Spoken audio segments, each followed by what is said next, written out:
జకర్యా గ్రంథంలో చూస్తే 3వ అధ్యాయము 10వ వచనం చూస్తే, సియోను నివాసులారా, నేను వచ్చి మీ మధ్య నివాసం చేతును, సంతోషంగా నుండి పాటలు పాడుడి అంటాడు. ఏంటండి ఏమంటున్నాడు? సియోను నివాసులారా, ఓ సియోను, ఓ సంగమా, నేను మీ మధ్యకి వచ్చి నేను మీతో నివాసం చేస్తానంటున్నాడు. ఆయన నివాసం చేస్తానని చెప్తున్నాడు. కానీ మరి నివాసం ఎప్పుడు చేస్తాడు? సంతోషంగా ఉండి మీరు పాటలు పాడినప్పుడు. మీరు సంతోషంగా ఉండి పాటలు పాడినప్పుడు. సంతోషం ఎలాగ వస్తుంది? దేవుని సన్నిధిలోకి వస్తే సంతోషం వస్తుంది. మనకు కలుగుతున్న బాధలు బట్టి దేవుని సన్నిధానికి వస్తాం. వచ్చిన తర్వాత వాటిని దృష్టిలో పెట్టుకుంటే దేవుళ్ళు మనం ఆనందించగలమా? వీటిని దృష్టిలో పెట్టుకుంటే దేవుళ్ళు ఆనందించగలమా? చెప్పండి ఒకసారి. వీటిని దృష్టిలో పెట్టుకుంటే దేవుళ్ళు ఆనందించగలమా? ఆనందించలేము. ముందు వాటిని దృష్టిలో పెట్టుకోకుండా ఉండాలంటే ముందేం చేయాలి? దేవుని సన్నిధికి వచ్చినప్పుడు వాటి గురించి మర్చిపోవాలి. నీ దేవుని విషయమై మైమర్చిపోవాలి తప్ప వీటిని దృష్టిలో పెట్టుకుంటే అసలు దేవుళ్ళో నువ్వు ఆనందించలేవు. ఆనందించాలంటే ఏం చేయాలి?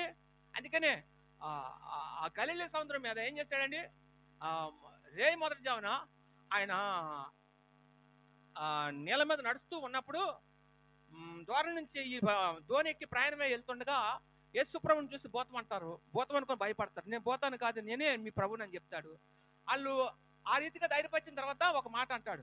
ఈ పేతురు ఏంటంటే నాలా దుడుకు పేతురు కదా, ఏదైనా చేసేద్దామనే ఉద్దేశంతో, అయ్యా నువ్వు నీటి మీద నడుస్తున్నావు కదా, నీలా నడవాలనుకుంటున్నాను, మరి నాకు సెలవు ఇస్తావా నాయనా అని అడిగినప్పుడు, అదంత భాగ్యం రా అని చెప్తే ఏం చేస్తాడు? యేసు ప్రభు వారు పేతుని పిలుస్తాడన్నమాట. మరి పిలిచేవాడు ఏం చేయాలి? నీటి మీద నడిచినని చెప్పు. బాగానే నడిచాడు, నీటిలో దిగాడు, నిలబడ్డాడు, బాగానుంది, 2 అడుగులు వేసాడు, బాగానుంది. ఈ లోపల గాలి తుఫాను వచ్చింది. ఈ గాలి తుఫాను చూసి ఏమైపోయాడు? ఏమైపోయాడండి? మునిగిపోయాడు. దావీదు కుమారుడు నన్ను రక్షించు అని కేకలేస్తున్నాడు. అప్పుడు యేసు ప్రభు వచ్చి తన చేయి పట్టుకొని ఏం చేశాడు? మళ్ళీ పేతురు గారిని పైకి లేపి నిలబెట్టాడు. దేవుని స్తోత్రం, హల్లెలూయా. ఓ అల్ప విశ్వాసి అని పేతురును ఉద్దేశించి సంబోధించలేదా? ఈరోజు కూడా మనం అంతే. నిదానించి ఎదురుగా ఉన్న దేవుని వైపు చూడవలసిన మనిషి నీ కలుగుతున్న వాటి వైపు చూస్తే నువ్వు దేవుని సన్నిధికి వచ్చి నువ్వు ఆనందించలేవు, నువ్వు సంతోషించలేవు. ప్రభుని బట్టి నీ హృదయంలో హర్షించలేవు. అలా హర్షించాలంటే, సంతోషించాలంటే నీళ్ళు ఏముండాలి? నీ చూపంతా ప్రభు మీద కేంద్రీకరించాలి. వాటి మీద, ఇంటి మీద కేంద్రీకరించావా నీ సంతోషం అంతా హరించిపోతుంది. దేవుని సన్నిధిలోకి వచ్చిన తర్వాత కూడా ఆ ఇంటి దగ్గర ఉన్న ఆ బెంగే, దేవుని సన్నిధిలోకి వచ్చిన తర్వాత ఆ బెంగే. ఆ బెంగ నేనేం చేస్తుంది? అందరూ ఆనందిస్తుంటే నువ్వు ఒక్కడివే ఆ బెంగతో, ఆ మనోవేదంతో, ఆ మనోవిచారంతో నువ్వేం చేస్తావు? దేవుని సన్నిధిలో కూడా కృంగిపోతున్నావు. మళ్ళా చెప్పేది నువ్వు ఆనందించండి దేవుని వాక్యం చెప్తుంటే ఎన్నిసార్లు చెప్పినా సరే, ఆ మాట చెప్పినా మనకేం లేదు. నేడు దినాల్లో దేవుని ప్రజల్లో వాళ్ళ హృదయాల్లో ఆనందము ఉండట్లేదు. దేవుని స్తోత్రం, హల్లెలూయా.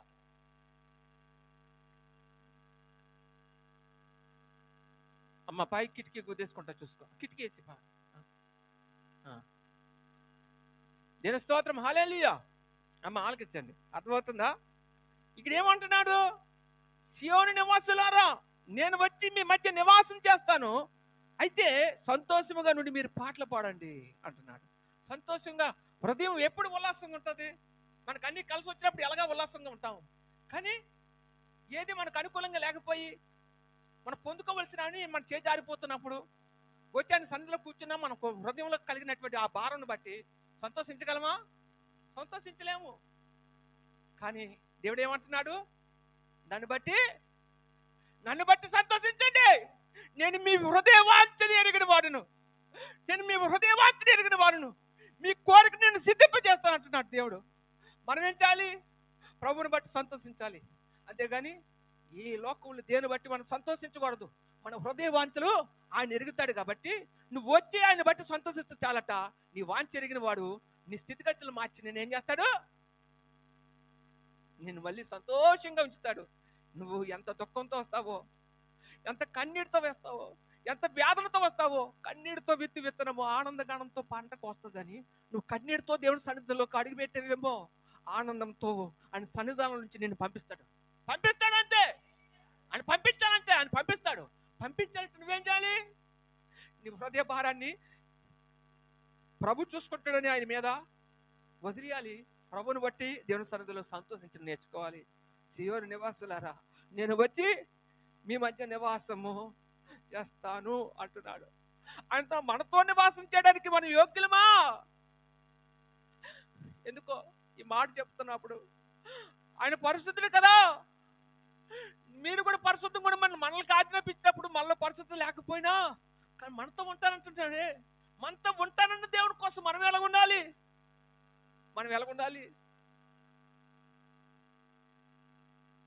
మనం కూడా కృతజ్ఞత కలిగిన వారికి ఉండాలి.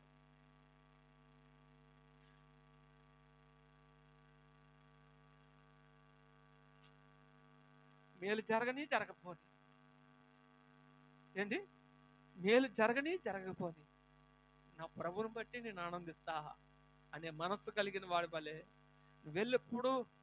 మనం వెళ్ళప్పుడు ఆయనకు అనుకూలమైన పిల్లలుగా ఉండాలనే విషయాన్ని పరిశుద్ధాత్మ దేవుడు మీతో మాట్లాడుతున్నాడు. దినస్తోత్రం, హల్లెలూయా.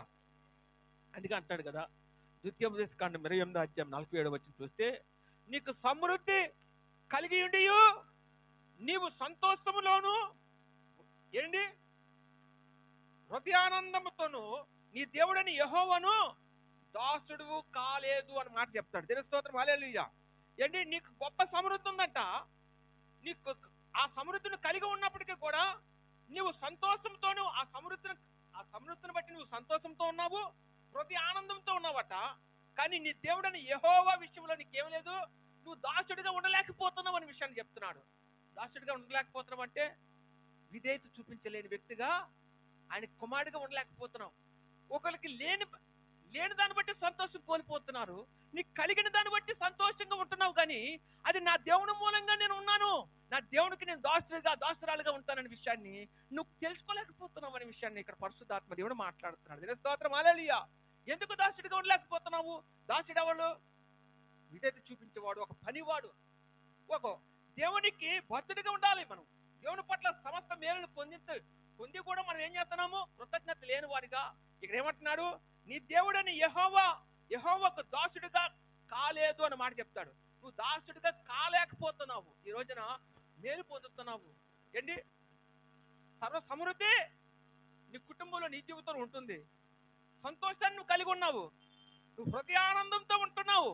అయినా నీ దేవుని పట్ల నువ్వు ఎలాగుంటున్నావు? నీ దేవునికి నువ్వు దాసుడిగా ఉండలేకపోతున్నావు, కాలేకపోతున్నావు అనే విషయాన్ని లేఖనం స్పష్టంగా మాట్లాడుతుంది. దాసుడిగా ఉండాలట. దాసుడు అంటే ఎవరు? యజమానికి విధేయత చూపించేవాడు దాసుడు. యజమాని పట్ల కృతజ్ఞత కలిగిన వాడు దాసుడు. యజమాని యొక్క అభిష్టాన్ని తెలుసుకొని తన ఇష్టాన్ని చంపుకొని యజమాని యొక్క ఇష్టాన్ని గౌరవించి ఆ ఇష్టం చెప్పున జీవించేవాడు దాసుడు. మరి నువ్వే దాసుడివి, ఏ దాసురాలివి? నీ తండ్రి అభిష్టాన్ని నెరవేరుస్తున్నావా? ఆయనకు తగ్గ దాసురాలుగా ఉంటున్నావా?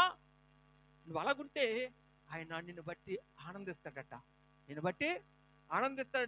మరి ఈ రోజున ప్రభు మన బట్టి ఆనందించలేకపోతున్నామంటే సరైన దాసులుగా, సరైన పిల్లలుగా, ఆయనకు తగ్గ వ్యక్తులుగా ఈ రోజున ఉండలేని పరిస్థితిని బట్టి మన విషయంలో ఆయన కూడా చాలా బాధపడుతున్నాడు. స్తోత్రం, హల్లెలూయా, హల్లెలూయా.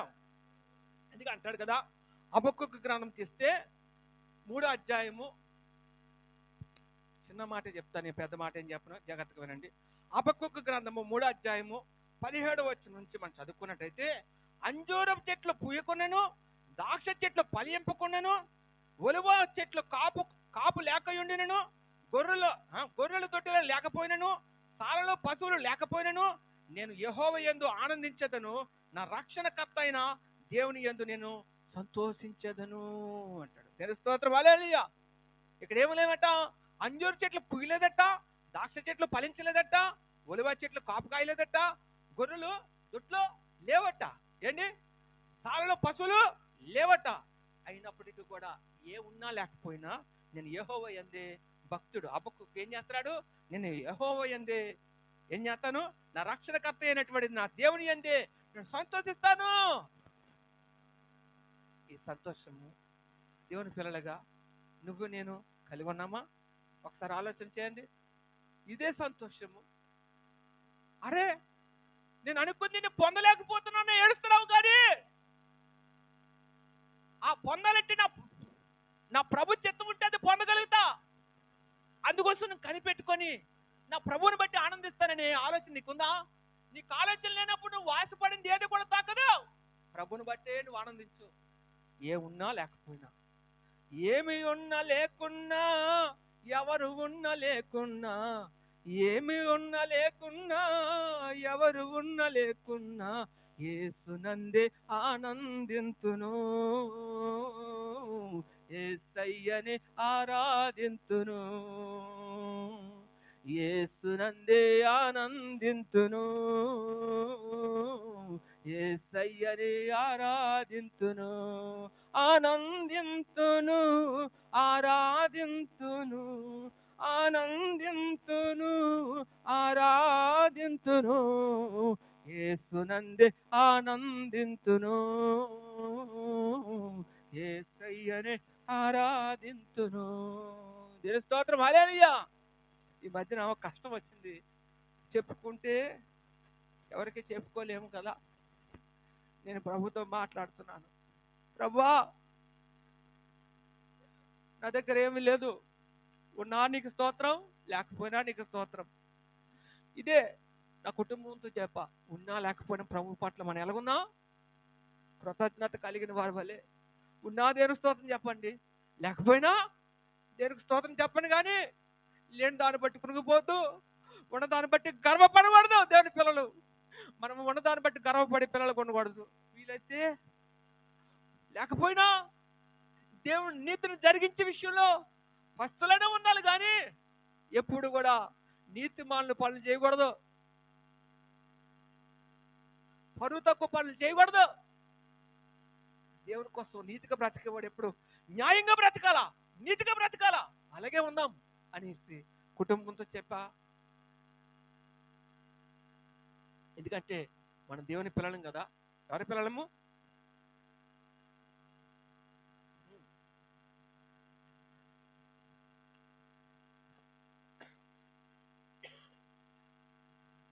ప్రియమైన వాళ్ళరా, ఈ భక్తుడు ఏమంటున్నాడు? అంజూరు చెట్లు పూయకొన్నాను, ద్రాక్ష చెట్లు ఫలింపుకొన్నాను, పంట ఏంటి పంట చేతికి రాకపోయినాను, ఏంటి ఒలివ చెట్లు కాయకుండాను, గొర్రెలు దొడ్లో లేకపోయినాను, సాలలో పశువులు లేకపోయినాను, నేను యెహోవా యందు ఆనందిస్తాను. ఏంటి? నా రక్షణకర్త అయినటువంటి నా దేవుని యందే నేను ఆనందంగా ఉంటానని చెప్తున్నాడు. తన భక్తిని ఇలాగ చాటుకుంటున్నాడు. ఈ రోజున మనం కన్ని కలిసి వస్తేనే ప్రభువుని గుర్తుంటాడు. అసలు ఏమి కలిసి రాకపోతే, ఏ మేలు చూడకపోతే, ఏ విషయంలో కూడా ప్రభుని బట్టి సంతోషించలేము. అని సన్నిధికి వస్తాం కానీ ఉసిరోమును వస్తాం, ఉసిరోమును వెళ్ళిపోతాం. వద్దు వద్దు, అది సన్నిధికి ఆ రకంగా వస్తే నువ్వు రావద్దు. ఆ బాధ ఏదో ఇంటి దగ్గర పడు, పర్లేదు. కానీ దేవుని సన్నిధికి వచ్చి దేవుని బట్టి ఆనందించవలసింది నీవు. ప్రభుని బట్టి ఆనందం సంతోషం లేకుండా ఆయన సన్నిధిలో కూర్చున్నా అది వ్యర్థమే. ఏంటండి? అది వ్యర్థమే. అందు గురించి మనం ఏం చేయకూడదు? నా ప్రభుని బట్టి ఆనందించడానికి నా సమయం అయిపోయింది, నాకున్న కష్టాలు చాలు, నాకున్న బాధలు చాలు, ఈ బాధలు బట్టి నీకు కృంగిపోయింది చాలు. కానీ వెళ్ళి నా ప్రభు సన్నిధికి వెళ్ళి నా ప్రభులతో నేను ఏం చేస్తాను? నా ప్రభుని బట్టి ఆనందిస్తానని చెప్పి ఆ సన్నిధికి ఉత్సాహంగా వచ్చేవాడినే దేవుడు బహుగా. ఇందాక ఒక పాట పాడుకున్నాం. ఇందాక కన్న తల్లి చేర్చునాట్లు నన్ను చేర్చునా ప్రియుడు, కన్న తల్లి చేర్చునాట్లు నన్ను చేర్చునా ప్రియుడు. హల్లెలూయా హల్లెలూయా హల్లెలూయా హల్లెలూయా. ఇక్కడ చరణం ఉందండి. చెయ్యి పట్టి నడుపును, శిఖరముపై నిలుపును, చెయ్యి పట్టి నడుపును, శిఖరముపై. నేను ఎక్కలేకపోతున్నానయ్యా, ఈ సమస్యలను కొండను ఎక్కలేకపోతున్నాను. ఇక నా పరిస్థితులు, నా ప్రతికూలతలని పరిస్థితులని ఈ కొండను ఎక్కలేకపోతున్నాను. నా ఆత్మీయ జీవితాన్ని ఇగో చివరి వరకు కొనసాగించాలని ఆశ అయితే ఉంది, కానీ దాని గురించి పరితపిస్తున్నాను, కానీ నేను ఎక్కలేకపోతున్నాను ప్రభువా. అని నువ్వు వేడిస్తే చాలట, నీ చేయి పట్టుకొని నీ కొండ శిఖరం మీద ఉన్నతమైన అనుభవాల్లో నిన్ను నిలబెట్టడానికి అని సిద్ధంగా ఉన్నాడు. ఏమంటాడు? చేయి విడువాడు ఎప్పుడు, విడనాడాడు ఎన్నడు. చేయి విడువాడు ఎప్పుడు, విడనాడాడు ఎన్నడు. కన్న తల్లి చేర్చునట్లు నన్ను చేర్చునా ప్రియుడు. కన్న తల్లి చేర్చునట్లు నన్ను చేర్చున ప్రియుడు.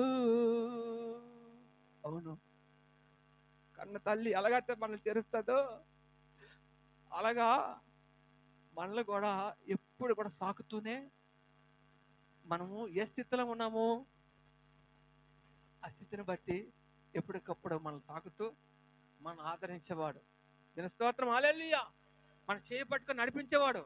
నేను ఎక్కలేకపోతున్నాడయ్యా అన్నప్పుడు ఆ ఉన్నత శిఖరం మీద నేను నిలబెట్టేవాడు ఆయనే. ఆయన తప్ప ఎవరు నిలబెట్టలేడు. అందుకనే ఏమున్నా లేకపోయినా నేను యెహోవాని యందు నేను యెహోవా యందు ఆనందించేదను, నా రక్షణకర్త అయినటువంటి నా దేవుని యందు నేను సంతోషించేదను. దీని స్తోత్రం, హల్లెలూయా. రాత్రి అంతకు నిన్నటి నుంచి ఏ వాక్యం చెప్పాలి ఏం చెప్తాంటి బుర్ర పీకేసుకుంటున్నాను, కానీ ఏ వాక్యం చెప్పాలో తనకి చచ్చిపోతున్నాను, కానీ చెప్పలేకపోతున్నాను. సిద్ధపడుతున్నాను, కానీ ఈ అసలు అడుగు ముందుకు వేయలేకపోతున్నాను, ఏది రాయలేకపోతున్నాను. అప్పుడు ఇంకా ఏదైతే అయింది, ఇంకా తెల్లవారులేస్తే గబగబా ఒక 10 నిమిషాలు 10 నిమిషాల్లోనే దేవుడు అప్పటికప్పుడు ఆలోచన ఇచ్చి ఈ మాటలన్నీ రాయించాడు. స్తోత్రం, హల్లెలూయా. ఎందుకు ఇవి నేను చెప్తున్నానంటే, సంఘానికి ఏదో అవసరమో, సంఘ బిడ్డలకి, నా బిడ్డలకి ఏ మాట చెప్తే నా బిడ్డలు ధైర్యపరచబడతారో, ఆదరించబడతారో ఆ మాట, అది నాకు తెలిసేదానికంటా, నాకంటా, మనందరికంటా ఆయనకు బాగా తెలుసు. అది గురించి నీ హృదయ స్థితిని బట్టి ఆయన మాట్లాడతాడు, మన హృదయ స్థితిని బట్టే ఆయన మాట్లాడతాడు. దీని స్తోత్రం, హల్లెలూయా.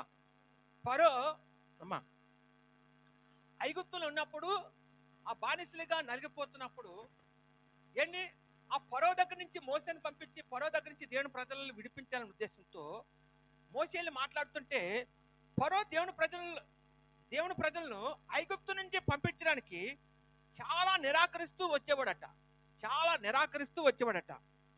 అతని హృదయము ఆ నిరాకరిస్తూ వస్తూ ఆ ప్రజల విషయంలో పంపించడం ఇష్టం లేక తన హృదయాన్ని ఫరో ఏం చేశాడట, కట్టుపరుచుకోవడం వల్ల అతని యొక్క సమస్య నానాటికి జట్లమైపోతుందట.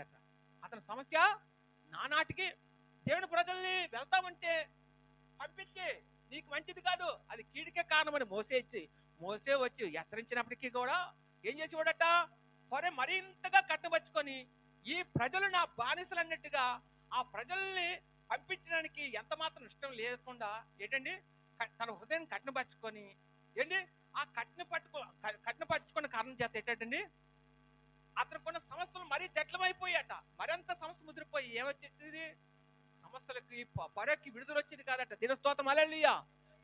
నెమ్మది ఉండేది కాదట. దినస్తోత్రం, హల్లెలూయా. ఎందుకు ఈ మాట చెప్తున్నానంటే, నీ హృదయం కట్టుపరుచుకునే కొద్దీ ఏమైపోతావు, నీ సమస్య జట్లమైపోతుంది, నీ సమస్యకి విడుదల రాదు. నువ్వు కఠినత్వం మానేసుకో, హృదయ కాటి నుంచి ముందు విడుదల పొందు. అసలు నువ్వు కఠినపరచుకోకూడదు, నీ మాట కఠోరంగా ఉండకూడదు, మెత్తగా ఉండాలి. అరే ఎవరైనా మనకు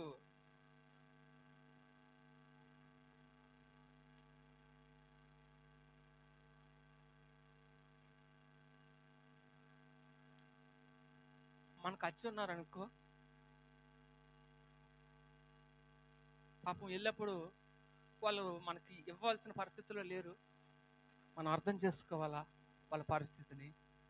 అవసరమైతే వాళ్ళు కలుగుతున్న వాటిని బట్టి వాళ్ళు దేన్ని అతి ఫేస్ చేస్తున్నారో ఆ ప్రాబ్లం నుంచి వాళ్ళు బయటపడేందుకు కావాల్సిన కొత్త ధైర్యం గల మాటలు, ఆదరించే మాటలు చెప్పాలి. వాళ్ళు మనకు అచ్చున్నారని చెప్పి ఇస్తావా సస్తావా అని చెప్పి వాళ్ళని మన కఠినత్వం చూపించకూడదు. చూపిస్తే ఏమవుతారు, అప్పటికే వాళ్ళ ప్రాణం విసిగిపోయి ఉంటుంది, వాళ్ళు నెమ్మది లేకుండా అయిపోతారు, మనుషుల మీద నమ్మకం కోల్పోతారు. వాళ్ళు ప్రాణం పోగొట్టుకుంటారు. అందు గురించి ఎవరి పట్ల మనం దేవుని పిల్లలు కాబట్టి దేవుని ప్రేమ కలిగి ఎదుటి వాళ్ళ పట్ల ఏం చేయాలి? కఠినత్వం చూపించకుండా దేవుని ప్రేమతో వాళ్ళు సాగుకు రావాలి. దేవుని స్తోత్రం, హల్లెలూయా. వాళ్ళు ఏం చేయాలి? దగ్గర తీసుకోవాలి, ఆదరించాలి.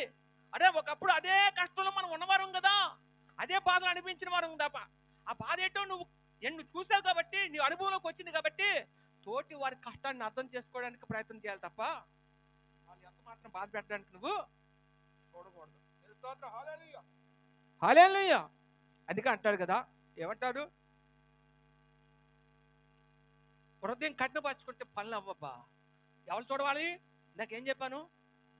నిదానించి ఆయన వైపు చూస్తూ మనం ముందుకి సాగిపోయి ఆయన బట్టే సంతోషంగా ఉండమని చెప్పాను లేదా? ఉండమనా? అందుకనే యోహాను సువార్త 15:4 చూస్తే, నా యందు నిలిచియుండుడి, మీ యందు నేను నిలిచియుందును అంటున్నాడు దేవుడు. ఎవరైతే నా యందు నిలిచి ఉంటారో అప్పుడు నేను మీ యందు నిలిచి ఉంటాను అంటాడు. ఏంటి? మనం నిలిచి ఉండాలంటే మనం ఏం చేయకూడదు? ఇంటి దగ్గర కలిగిన ప్రతి బాధను ఇంటి దగ్గర వదిలేసి వచ్చేయాలా. ఇక్కడికి వచ్చిన తర్వాత ఆ బాధలు ఇక్కడ తెచ్చుకో, ఇక్కడ మోసుకొని వచ్చి ఆ బాధలు బట్టి ఎక్కడ కునుగుపోకూడదు. ఇక్కడికి వస్తే నీ ప్రభుని బట్టి ఆనందించేవాడిగా ఉండాలా. ఎవరి బట్టి? యెహోవాను బట్టే నేను ఏం చేస్తాను? భక్తుడు ఏం చెప్తున్నాడు? నా రక్షణకర్త అయినటువంటి నా దేవుని బట్టే నేను సంతోషిస్తాను, నా యెహోవాను బట్టి నేను ఆనందిస్తానని మరి హబక్కూకు చెప్పినట్టుగా మనం కూడా దేవుని బట్టి ఆనందించే బిడ్డలుగా ఉంటున్నామా? అందుకే దేవుడు అంటున్నాడు, నా యందు నిలిచి ఉండండి, అప్పుడు మీ యందును కూడా నేను నిలిచి ఉందును అంటున్నాడు. మీ యందును కూడా నేను ఏం చేస్తాను? నిలబడతా. ముందు నా కోసం నిలబడండి అయ్యా, అప్పుడు మీకోసం నేను ఏం చేస్తాను? నిలబడతానని చెప్తున్నాడా? అంతేకాదు, తీగ ద్రాక్షవల్లితో నిలిచి ఉంటేనే గాని తనంతటి తానే ఎలాగో ఫలించదో అలాగే నా యందు నిలిచి ఉంటేనే గాని మీరు కూడా ఫలింపరు అంటాడు. దేవుని స్తోత్రం, హల్లెలూయా. ఏంటి? తీగట ద్రాక్షవల్లితో ఏంటి? ద్రాక్షవల్లితో నిలిచి ఉన్నప్పుడే మరి అది ఆ తీగ ఎలాగైతే ఫలిస్తుందో ఏంటి, అలాగే మనం కూడా దేవుళ్ళలో ఉంటేనే తప్ప మనము కూడా ఫలించలేము అనే విషయాన్ని స్పష్టంగా తన ఉద్దేశాన్ని చెప్తున్నాడు దేవుడు. మనం ఫలించాలంటే ముందు ఏం చేయాలి? దేవుళ్ళలో నిలిచి ఉండే వారిగా ఉండాలి. నిలిచి ఉండడం అంటే దేవుని సన్నిధానికి వచ్చి ఇక్కడ ఏడడం కాదు. మన బాధలు బట్టి ఇక్కడ కాదండి. శుక్రవారము ఎలా, అందుకే మీరు రమ్మట. శుక్రవారం దేనికి? ఉపవాసం ఉంటాం కదా. ఎందుకు ఉపవాసం ఉండటం అంటే ఏంటి? ఆదివారం ఆశీర్వదింపబడే దినము. ప్రతి ఆశీర్వాదం పొందుకోవడానికి దేవుడు నీకు కృప చూపుతాడు కాబట్టి నీకు ఆశీర్వాదం ఇచ్చాడు. శుక్రవారం దేనికి? ఇచ్చిన ఆశీర్వాదం కాపాడుకోవడానికి. నీ కష్టాజితం నువ్వు అనిపించాలి కదా, అది పరుల పాలు కాకుండా అది ఇంకెవరు దాన్ని అపహరించుకున్నట్లు నీ కష్టాజితం నీ జీవితంలో ఏం చేయాలి? దాన్ని అనిపించాలంటే దాన్ని కాపాడుకోవాలి కదా. అది కాపాడుకోవడం కోసం నువ్వేం చేయాలి? కన్నీరు కార్చడానికి, నీ స్వాస్థ్యాన్ని నీ భాగాన్ని నువ్వు కాపాడుకోవడానికి కన్నీరు కాచి ప్రార్థన చేయడానికి శుక్రవారం ఉపవాస దినము ఏర్పాటు చేయబడింది. ఆదివారం దేనికి?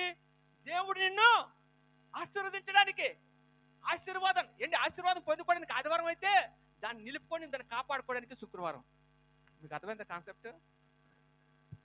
ఈ లాజిక్ ఎవరో చెప్పరు. ఏంటి? మీకు చెప్తున్నానంటే అర్థం చేసుకోండి. నాకు తెలీదు, దేవుడు ఆలోచన ఇస్తాడు. అప్పటికి ఏమిస్తాడు? ఆలోచన ఇవ్వకపోతే నేను నీకు చెప్పను. ఏంటి? ఇది మట్టి మీరు గుర్తెట్టుకొని శుక్రవారం ఆదివారం కంపల్సరీ ఏం చేయాలి? దేవుని సన్నిధిలో కనపడడానికి మన వంతు ప్రయత్నము మనం చేయాలి. దేవుని స్తోత్రం, హల్లెలూయా. మనం ఎవరిలో నిలిచి ఉండాలి? నా యందు మీరు నిలిచుంటే మీ యందును కూడా నేను నిలిచి ఉంటా, లేకపోతే మీరు ఫలించరు అని దేవుడు స్పష్టంగా మాట్లాడుతున్నాడు లేదా? మాట్లాడుతున్నాడా? సీనబాబు మాట్లాడుతున్నాడా? మరి ఎందుకు ఆధారం వస్తే నాకు ఆడిట్లు ఉన్నాయి, అవి ఉన్నాయి, ఇవి ఉన్నాయి అంటే కుదరదు. ఆయన సమయం ఆయనకి ఇచ్చేయాలా. దేవుని స్తోత్రం, హల్లెలూయా. ఏంటి? నాలో నీవుండుటే నీలో నేనుండుటే నా ఆత్మీయ అనుభవమే, పరిశుద్ధాత్ముని అభిషేకముతో నే పరిపూర్ణత చెందిదా. ఆహా నా ధన్యత, ఓహో నా భాగ్యము, ఏమని వివరింతును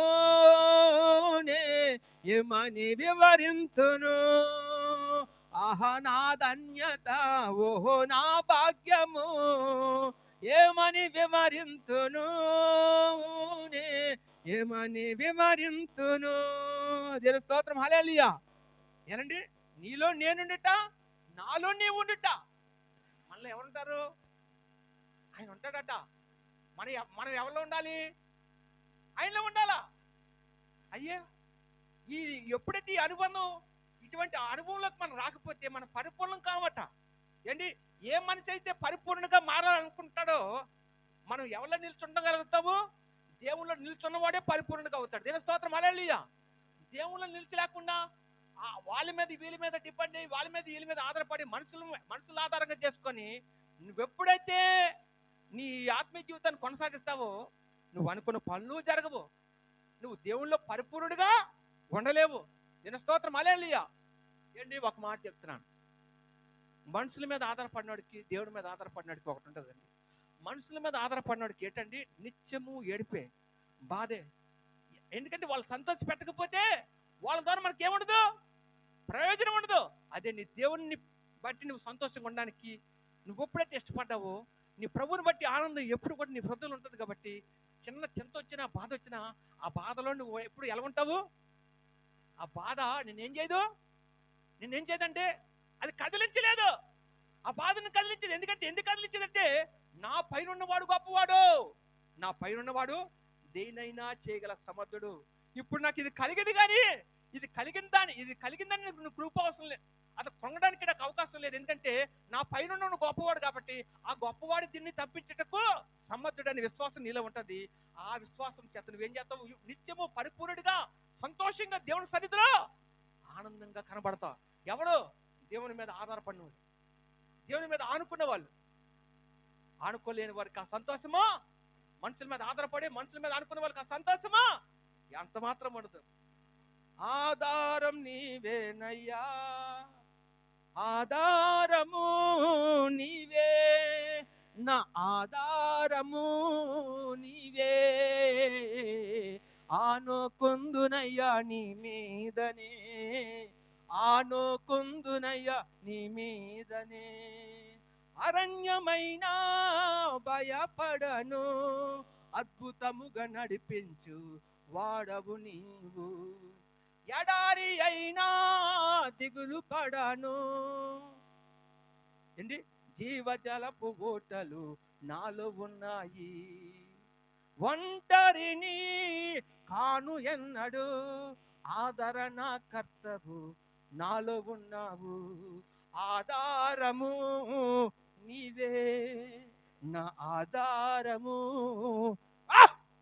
నీవే ప్రభు, నా ఆధారం నీవే అని ప్రభుని బట్టి ఎవరైతే సంతోషంగా ఉంటారో వాడు ఏ విషయంలో కదిలింపబడ్డావు, సమస్య వచ్చి, లేకపోతే ఒక పెద్ద శ్రమ కవలించింది, లేకపోతే ఉపద్రవమే మీద వచ్చి పన్ని, ఏది వచ్చినా సరే భయపడడు. ఎందుకు తెలుసా?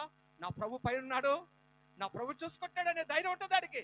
ఇప్పుడు ఇది వచ్చి నన్ను కబలించడానికి వచ్చినా అది ఎంతకాలం నా జీవితంలో ఉంటుంది, అది తీసుకుపోయి నా జీవితంలో పోయే రోజు ఒకటి వస్తుంది, నా దేవుడే దాన్ని తీసేస్తాడు, నాకెందుకు భయపడాలి అనే సంతోషము ప్రభువు మీద ఆధారపడిన వాళ్ళకే ఉంటుంది తప్ప మనుషుల మీద ఆధారపడిన వాళ్ళకి ఆ సంతోషము ఉండదు ఉండదు ఉండదు అని రూఢిగా చెప్తాను సేవకునిగా. దీని స్తోత్రం, హల్లెలూయా, హల్లెలూయా. అందుకనే నీ బ్రతుకు అసంపూర్ణంగా ఉందంటే, నీ బ్రతుకు అసంపూర్ణంగా ఉందంటే నువ్వు ఆయనలో నిలిచి లేవని విషయాన్ని గుర్తుపెట్టుకోవాలి. నువ్వు ఎవరిలో లేవు? ఆయనలో నిలిచి లేవని విషయాన్ని గుర్తుపెట్టుకోవాలి. అందుకనే చివరికి ఒక మాట చెప్పి ముగించాలనుకుంటున్నాను. అపోస్తల కార్యం తీయండి బాబు, దేవుడు మైక్ తీసుకో. అపోస్తల కార్యం తీయండి.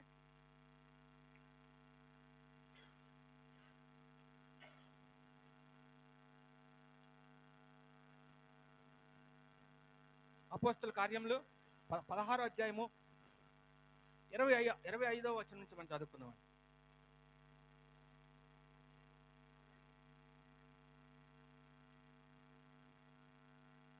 అయితే మధ్యరాత్రి వేళ పౌలును శీలయు అయితే మధ్యరాత్రి వేళ పౌలు శీలయు దేవునికి ప్రార్థించుచు కీర్తనలు పాడుచుండిరి. ఖైదీలు వినుచుండిరి. ఖైదీలు ఈ మాట వాళ్ళ కీర్తనలు పాడుచుంటూ ప్రార్థన చేస్తుండు, ఖైదీలు అందరూ కూడా వింటున్నారట.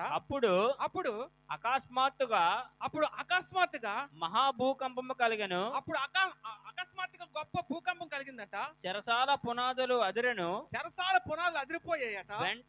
వెంటనే తలుపులన్నీ తెరుచుకొనెను. వెంటనే తలుపులన్నీ తెరవబడ్డాయట. అందరి బంధకములు ఊడెను. అందరు బంధకాలని ఊడిపడిపోయాట. అంతలో చెరసాల చాలు, నాయకుడు చాలు, చాలు, చాలండి, ఇంకేమొద్దు. ఇక్కడ పౌలు శీలలు ఏం చేశారండి? బంధించేశారు. అప్పటికి బంధించి ఎలా బంధించారంటే, మహా దుర్మార్గుడు అన్నట్టుగా పెద్ద నరహత్య చేసిన వ్యక్తులకి గుదియలు ఎన్ని గొలుసులతో బంధించేసి ఎలాగైతే బంధకానంలో పెట్టి చెరసాల్లో ఉంచుతారో అటువంటి బంధకానంలో పెట్టేసి ఏం చేశారట, ఆ పౌలు శీలలు ఏం చేసి బంధించి చెరసాలు వేసేసారట. దినస్తోత్రం హల్లెలూయా. ఈ బంధించేసి చెరసాలు వేసేస్తే కనీసం ఏంటి ఈ సంఖ్యల్లో మనం కాళ్ళు మోకాలు వేసి ప్రార్థన చేయండి అమ్మంటే ఎన్ని అవసరపడిపోతామో. కొంతమంది పడుకొని చేస్తారు, కొంతమంది నిలబడి చేస్తారు, కొంతమంది ఏంటి ఇంకా మోకాలు వేయడానికి ఇబ్బంది వచ్చి చివరి వరకు ప్రార్థన అయిపోయాక మోకాల మీద నిలబడడానికి కూడా ఏముండదు, కొంతమంది నిలబడలేరు. కానీ ఆ సంఖ్యలు, ఆ గుదియలు ఆ కాలుకి చేతులకు గట్టి బిగించినా సరే వాళ్ళు మోకాలు వేసి ప్రార్థన చేసినప్పుడు అవేవి కూడా వాటిని వాళ్ళ ప్రార్థనకి ఏం చేయలేదు, అవి అభ్యంతరకరంగా ఉండలేవయ్యి. అవేవి కూడా వాళ్ళ ప్రార్థనకి ఏంటండి ఆటంకంగా కనపడలేదు. ప్రార్థన చేయాలి అని నిశ్చయించుకున్నారు. వారు క్రమం బట్టి ప్రార్థన చేసే ఆ టయానికి ప్రార్థన కొరకు సిద్ధపడుతున్నప్పుడు ముందు ప్రార్థన చేస్తారట. ఆ తర్వాత ఏం చేస్తారట, కీర్తనలు పాడారట. ఏం చేశారట, పౌలు శీలలు ఆ చెరసాల నుండి ఏం చేశారట, ప్రార్థన చేసి కీర్తనలు పాడేసరికి మొట్టమొదటికి ఏం జరిగిందట, అకస్మాత్తుగా గొప్ప భూకంపం వచ్చేసిందట. గొప్ప భూకంపం వచ్చిందట. తర్వాత చెరసాల పునాదులు అదిరిపోయాట. తలుపులన్నీ కూడా తెరవబడ్డాయట. అందరి బంధకాలన్నీ ఊడి పడిపోయాట. దిన స్తోత్రం హల్లెలూయా. ఎప్పుడు వాళ్ళు స్తుతించి కీర్తనలు పాడినప్పుడు, ప్రార్థన చేసినప్పుడు భూకంపం వచ్చేసిందట. ఎంతమంది? ఎంతమంది? ఇద్దరు ప్రార్థన చేస్తేనే అంత అద్భుతం జరిగితే నీ కుటుంబం గురించి నువ్వు ఎందుకు ప్రార్థన చేయలేకపోతున్నావు? నీ కుటుంబం గురించి రెస్పాన్సిబిలిటీ నీకు లేదా? బాధ్యత లేదా? అందుగా అంటాడు కదా దేవుడితో అబ్రహాంతో మాట్లాడతాడు. ఆ సొదొమ గొమొర్రాని పాపంతో నిండిపోయి ఆ పాపము దేవుడికి ఆ పాపం చేత దేవుడి ఉగ్రత పాలవ్వాలని, అంటే అగ్నిగంధకాలతో కాల్చాలని దేవుడు నిశ్చయించుకొని ఏం చేస్తాడు, ఆ మాట ఉండబెట్టలేక అబ్రహాంతో మాట్లాడుతూ ఆ మాట సందర్భంలో ఆ మాట చెప్పేస్తాడు అన్నమాట. ఆ చెప్పినప్పుడు అప్పుడు అబ్రహాం అడుగుతాడు, అయ్యా అక్కడ 50 మంది నీతిమంతులుంటే ఆ దేశాన్ని రక్షించవా అని అడుగుతాడు. ఓ ఎందుకు రక్షిస్తానంటాడు. అయ్యా నీ మాటకు అడ్డొచ్చాను అనుకోకపోతే ఇంకొక మాట, 40 మంది ఉంటే, 30 మంది ఉంటే, 20 మంది ఉంటే, 10 మంది ఉంటే, 5 ఉంటే ఒక్కడున్నాను రక్షిస్తానంటాడు. మరి ఒక్కడున్నా రక్షిస్తానన్నప్పుడు నీ ఇంటికి నువ్వు నీతిమంతురాలుగా కదా, నీ ఇంటికి నువ్వు నీతిమంతుడిగా ఉండి నీ ఇంటి పట్ల నువ్వు బాధ్యత కలిగి, ఎవరు మారు మనసు లేకపోయినా ప్రతి ఒక్కరి విషయంలో నువ్వు ఎందుకు బాధ్యత కలిగి ప్రార్థన చేయలేకపోతున్నావు? నీ ఇంటిని ఎందుకు కట్టలేకపోతున్నావు? నీ ఇంటికి వచ్చిన రక్షణ నీకు ఎందుకు లేదు? బాధ్యత ఎందుకు లేదు? ఈ రోజున ఆ ఒక్కడున్నా సరే ఆ దేశాన్ని రక్షిస్తా అన్నాడు కదా, మరి నీ ఒక్కదాన్ని బట్టి నీ ఇంటిని ఎందుకు రక్షించుకోలేకపోతున్నావు? నీలో భారం ఏమైపోతుంది? నానాటికి ప్రార్థన చేయాలని ఆశ లేదా నీకు? అరే సమస్య వెంబడి సమస్య, బాధ వెంబడి బాధ, అనేక శ్రమల వెంబడి శ్రమలు, ఇబ్బందులు వెంబడి ఇబ్బందులు ఇలా మోకముడిగా వచ్చి పడిపోతున్నాయే.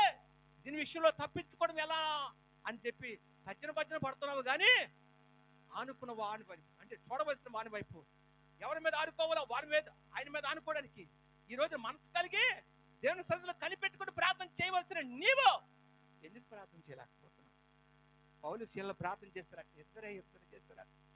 ఇద్దరు చేస్తే వాళ్ళు దుర్మార్గులు ఎంత ఏడిపించారో తెలుసు, వాళ్ళని ఎంత నలిగిపోయాడు తెలుసు. పౌలు గారు నాకు తెలుసండి, అపోస్తల కార్యం చదివితే అతన్ని ఎంత ఏడిపించారో తెలుస్తుంది.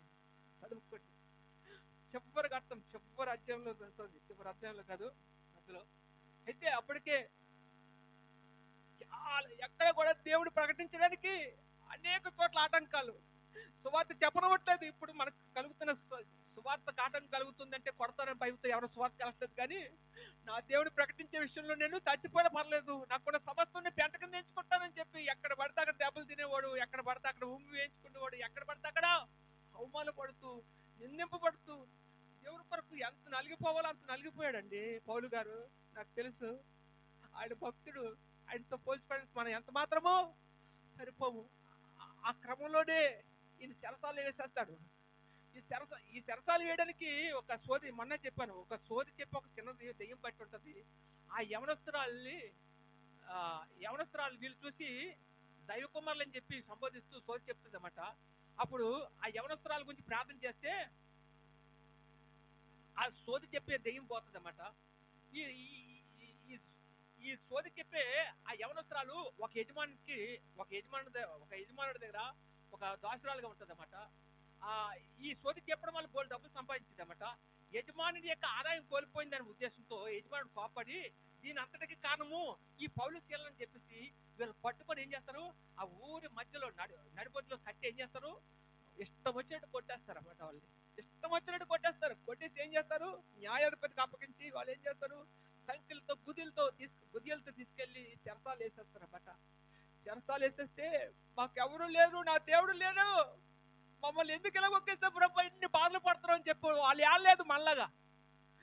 అందులో కూడా ప్రార్థన చేస్తూ దేవుడు స్తుతిస్తూ కీర్తనలు పాడినప్పుడట చెరసాల బద్దలైపోయింది.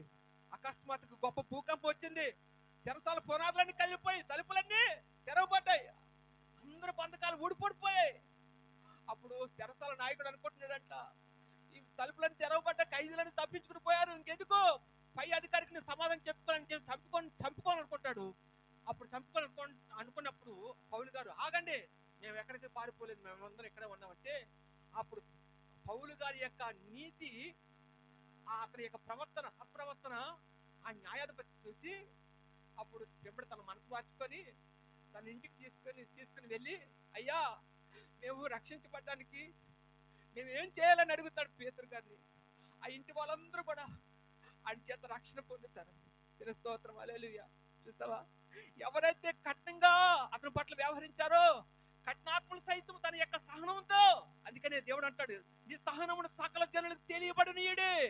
వాళ్ళు హింసపడితే హింసపెట్టనీయండి, కానీ నీ సహనాన్ని ఏం చేయాలి, అన్ని జనులకు అందరికీ తెలియపరిచే విధంగా నీ ప్రవర్తన ఉండాలి తప్ప వాళ్ళు కాళ్ళు దువ్వుతున్నారని చెప్పి నువ్వు కాళ్ళు దువ్వి వాళ్ళు మాట్లాడుతున్నారని చెప్పి నువ్వు మాట్లాడితే వాళ్ళకి మనకు తేడా ఉంది. పౌలు గారు అంత దేవుని కోసం పని చేస్తుంటే ఆ పని చేసే క్రమంలో కూడా అతనికి అన్ని అవమానాలు పొందిన, అన్ని దెబ్బలు తిన్నా సరే, నిందింపబడినా సరే ఏనాడు దేవుని మీద సొనుక్కోలేదు, కానీ దేవుణ్ణి ప్రకటించకుండా ఉండలేదు. ఆ క్రమంలోనే కీర్తనలు పాడారట. ప్రార్థన చేసి కీర్తనలు పాడేసరికి ఏమైపోయిందట, చెరసాల పునాదులు అకస్మాత్తుగా భూకంపం వచ్చిందట, చెరసాల పునాదులకు అదిరిపోయట, తలుపులన్నీ తెరవబడ్డాయట, అందరు బంధకాలు ఊడిపడిపోయాట. ఒక్క కీర్తనలు పాడితేనే, ఇద్దరు కీర్తనలు పాడితేనే బంధకాలు ఊడిపడిపోతే నీ జీవితంలో ఎన్ని బంధకాలతో ఉన్నావో, నీ బతుకులు ఎన్ని బంధకాలతో ఉన్నావో, ఎన్నిసార్లు విడుదల లేకున్నావో, ఏ వేడి చేతులు అదే కొట్టబడుతున్నావో, వాటన్నిటి విషయంలో నువ్వు విడుదల పొందాలంటే, బంధకాలను తెచ్చబడాలంటే ముందేం చేయాలి, నీ ఇంటిల పాది అందరిని సిద్ధపట్టి నువ్వు కీర్తనలు పాడు. కీర్తనలు పాడి నువ్వేం చేయాలి, నీ దేవుని మహింపరచు. అప్పుడు నీ బంధకాలన్నీ, నీ దరిద్రాలన్నీ ఒక్కసారిగా ఆ రోజుతో ఏమైపోతాయి, తెగిపోయి ఊడిపోయి పోతాయి. నీ కుటుంబం నువ్వు విడుదల పొందుతావు. ఈరోజు పొందలేకపోతున్నాం అంటే మనకేం లేదు, ఏం లేదండి. వాళ్ళకి అనుకూలంగా పరిస్థితులు అనుకూలంగా లేకపోతే స్తుతించడం మొదలెట్టారు. మనకు అనుకూలంగా ఉన్నా స్తుతించలేము, ఏంటి సమయం ఉన్నా స్తుతించలేము. ఏంటి ఎంత దౌర్భాగ్య స్థితిలో ఉన్నాం. అందుకని దేవుడు ఏమంటున్నాడు, ఏంటి, సియోను నివాసులారా, నేను వచ్చి మీ మధ్య నివాసం చేస్తాను, సంతోషముగా నుండి పాటలు పాడుడి అంటున్నాడు.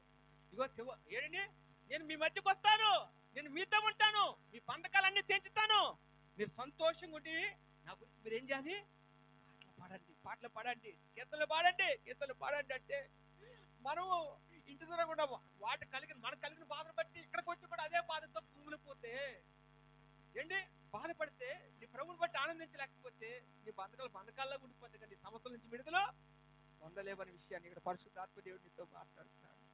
ప్రియమైన వాళ్ళ తల వంచండి, ప్రార్థన చేసుకుందాం. చూసావా ఎంత స్పష్టంగా నీతో మాట్లాడాడో. అయ్యా నిన్ను బట్టి నేను సంతోషంగా ఉంటా, నిన్ను బట్టి ఆనందంగా ఉంటా, ఇగో నీకోసం నేను పని చేస్తా, నాకు కలిసి వచ్చినా కలిసి రాకపోయి నేను నిన్ను బట్టి సంతోషంగా ఉంటానని చెప్పి ప్రభుని బట్టి ఆనందించండి. ప్రభుని బట్టి ఆనందించండి. అంజూరు చెట్లు పూయకుండాను, ద్రాక్ష చెట్లు ఫలింపకుండాను, ఒలివ చెట్లు కాపు లేకపోయినను, గొర్రెల దొడ్డిలో లేకపోయినను, సాలలో పసులు లేకపోయినను నేను యెహోవా యందు ఆనందించేదను, నా రక్షణకర్త అయిన నా దేవుని యందే నేను సంతోషిస్తానని భక్తుడు చెప్తున్నట్టుగా నీ ప్రభుని బట్టి ఆనందించే వ్యక్తిగా నువ్వు ఉండాలని కోరుకుంటున్నాడు. ఓ రిషి అలా దక్క బాబా, ఓ రిషి అలా దక్క బాబా, ఈ లోకంలో నా కుమారుని కదిలించాలని, నా కుమారుని పాడు చేయాలని ఎన్ని మీద పడినా నా విషయంలో తన నమ్మకాన్ని విడిచిపెట్టలేదని, నీ నమ్మకాన్ని బట్టి ప్రభుని సంతోషించే విధంగా నీ భక్తిని నువ్వేం చేయలేకపోతున్నావు. నేడు దినాల్లో నీ భక్తిని కొనసాగించలేకపోతున్నావు. ఆయన బాధపడుతున్నాడు, ఆయన బాధపడుతున్నాడు, ఆయన బాధపడుతున్నాడు, ఆయన బాధపడుతున్నాడు. ఆయన బాధ పెట్టకూడదు. ప్రభుని బట్టి ఆనందిద్దాం. చిన్న మాటలు ప్రభు పెట్టి ముగిస్తున్నాను. తల వచ్చి ప్రార్థన చేసుకుందాం.